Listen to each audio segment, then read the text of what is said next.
UP चुनाव के अंतिम चरण के मतदान होने के बाद आए एग्जिट पोल्स को लेकर राजनीतिक दलों में बेचैनी जारी है। एग्जिट पोल्स में भले ही आबादी और सियासी तौर पर देश के सबसे बड़े सूबे में भाजपा सरकार की वापसी के आसार जताए जा रहे हों, लेकिन विरोधी खेमा यह मानने को तैयार नहीं। उसको लगता है कि एग्जिट पोल्स गलत साबित होंगे।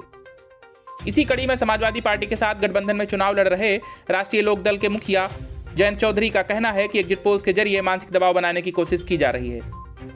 जयंत ने कहा कि बीजेपी ने भय का माहौल बना रखा है, हमारा हिट परफॉर्मेंस बहुत अच्छा होगा, सर्वे से अलग नतीजे खुलेंगे, सपा गठबंधन की सरकार बनेगी, इसमें कोई शक नहीं।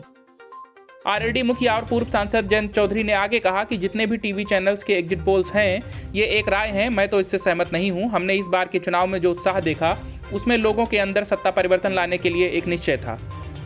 मुझे लगता है कि प्रदेश में नतीजे सर्वे से अलग होंगे, प्रदेश में सपा गठबंधन की सरकार बनेगी, इसमें कोई संदेह नहीं है। उन्होंने आगे कहा कि मैंने कभी किसी बूथ पर एग्जिट पोल्स वाले को देखा नहीं है, वो कहां से डाटा लाते हैं उस बारे में हम कुछ नहीं कह सकते। 10 मार्च को परिणाम अच्छे आएंगे, 10 मार्च को सरकार बनने जा रही है या मानसिक दबाव बनाने के लिए सर्वे हो रहे हैं। जयंत ने आगे कहा कि योगी जी आजकल बुलडोजर लेकर लोगों को डरा रहे हैं, इन लोगों ने डराने के अलावा कुछ भी नहीं किया। बहुत सारे मतदाता अपने मत के बारे में बताते ही नहीं हैं। गौरतलब है कि 7 मार्च को अंतिम दौर का मतदान होने के बाद 5 राज्यों के चुनाव परिणाम से पहले एग्जिट पोल्स आए। अधिकतर एग्जिट पोल्स ने 10 मार्च को आने वाले चुनावी नतीजों में यूपी में बीजेपी की प्रचंड जीत के अनुमान व्यक्त किए हैं।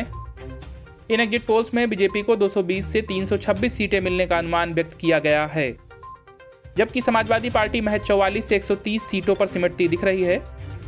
वहीं बसपा को सिर्फ 2 से 15 और कांग्रेस को तो सिर्फ 0 से 4 सीटें मिलने का अनुमान जताया गया है।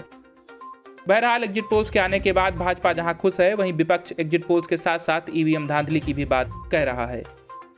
Bureau news of India.